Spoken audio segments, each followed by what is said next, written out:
This shows how sad I can get. I take Instagram and Twitter off my phone, and my wife has the code, and I'll post stuff on her phone because I get too distracted. That is very diligent. I don't have the willpower to not constantly have that looking at it.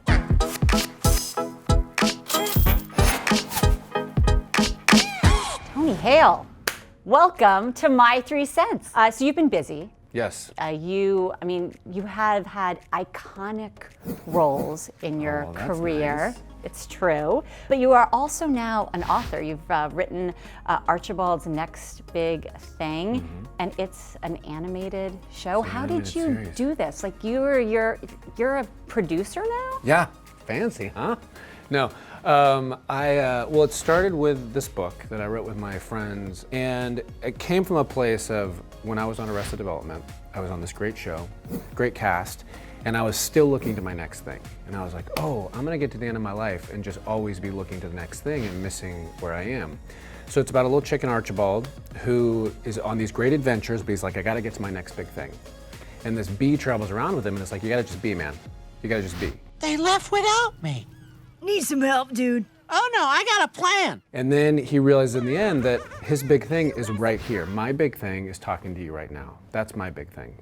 And I think my favorite thing out of it is he's this skinny chicken who's become my role model. And he sees the best in everyone, the best in every situation. And I just feel like today we're in a society that's seeing the worst in everybody. And I just love that that's what he brings to this show, and it's funny, and it's been one of the biggest gifts of my life. I love it. So I feel with my kids, they're better at being in the moment than I am. Yeah. Should we make adults watch this Well, animated show? Do you think President Trump could learn anything? I had a feeling that was going to be your first thing. Elon Musk, Mark Zuckerberg, people from my world. Who could learn something from Archibald I will the chicken? say all those names, all the above, sure. But I would say those names and just in general, because I think my tendency is to like point the finger, and I realize I got to point the finger at myself because I walk into a room and I'm on my phone, or I'm focused on something else, or I'm focused on the chaos of the world, rather than focusing on like, you know what? I'm in this great room, meeting you for the first time. This is where I am, having a great mug, which is actually has a cushion on the bottom, which I'm Yahoo Finance, well done. You put it down, there's no sound. No expense spared. No expense spared. So something like that, like taking notice of that. All right. I'm the mean one. No, you're not. We won't make the president watch your show. Talking about politics, Veep is actually in some ways not a show about politics. You know, it's trying to work with other people in your life. Absolutely. Is there a lesson that you think we can take from Gary about the workplace? Ooh, I love that question.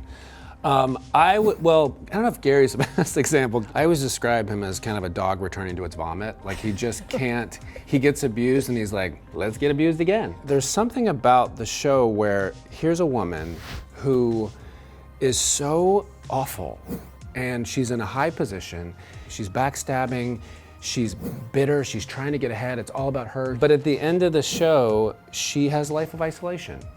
That's the end result. And I say the lesson that I think from Veep is like, hey, if you want to sow a life where you sow all these seeds of bitterness and narcissism and stuff, you're going to reap isolation. That's going to happen. Gary carries his man bag everywhere he goes. Yes, he does. How much cash do you think he would have in the man bag? Ooh, that's a good question.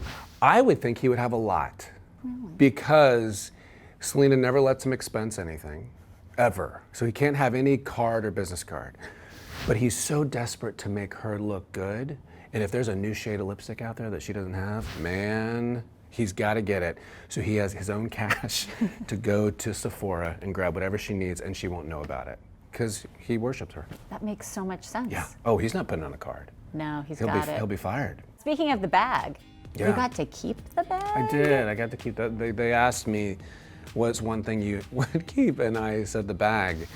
Because there's something about holding it on my shoulder and that leather. It's just all Gary's emotional trauma was just in that bag.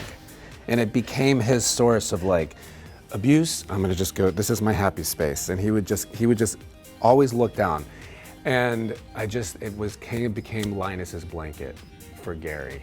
And I wanted to hold on to that. What are you doing with it? I touch it every day. It's here. I touch it. Yeah.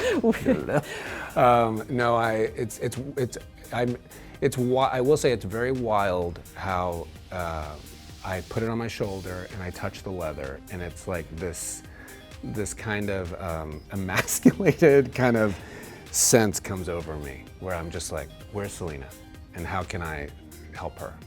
So is it hanging on a door somewhere? My wife loves it. Is it on a door, really? I'm like, what do you need, sweetie? What do you need? That's perfect. Maybe I should get my husband one. When you look back on your whole career, what do you think that you did right? Oh, gosh, you ask good questions. What's that about? Honestly, I think I've surrounded myself with a community that sees me and knows me. And it's been a lot of ups and downs. I've been in the business for over 20 years. And one thing I remember when I first moved to New York in 1995 to pursue acting, I made the choice to really try to invest in community. And I think because of that, there's a tremendous amount of rejection. There's even the most stable people, and I was not one of them, but even the most stable people, it's when there's so much, it's so hard not to take it personally when you get that much rejection.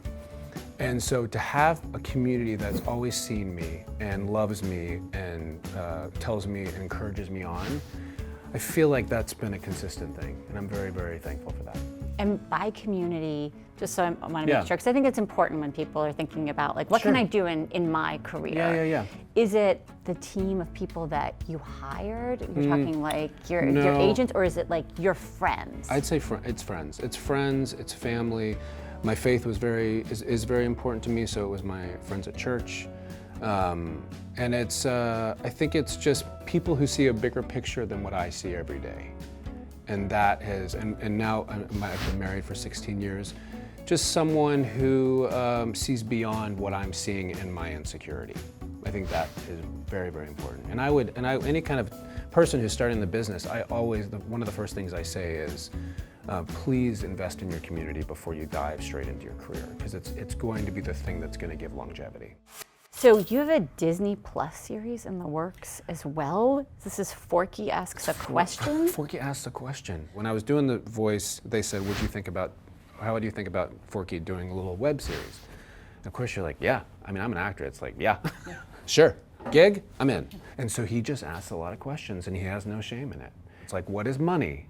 What is a friend? It's like all these simple things, and characters from Toy Story come around and help him answer the questions. Can you give us like a little hint about what Forky learned about money? Forky always says this really sweet thing where he's like, you know what? Like, money can never buy the time and friendship we're having right here. He kind of turns into this philosopher in the end of the series, so it's sweet.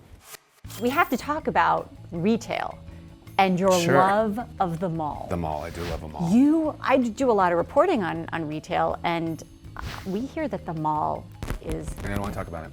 D-E-A-D. I know what you're about to say. It's a hard topic.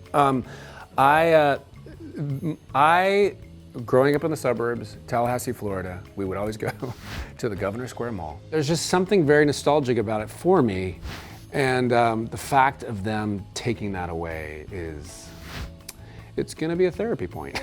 I mean, you go to the mall still? I do. I will confidently say that my daughter learned to walk in a mall, not nature, and she would walk around.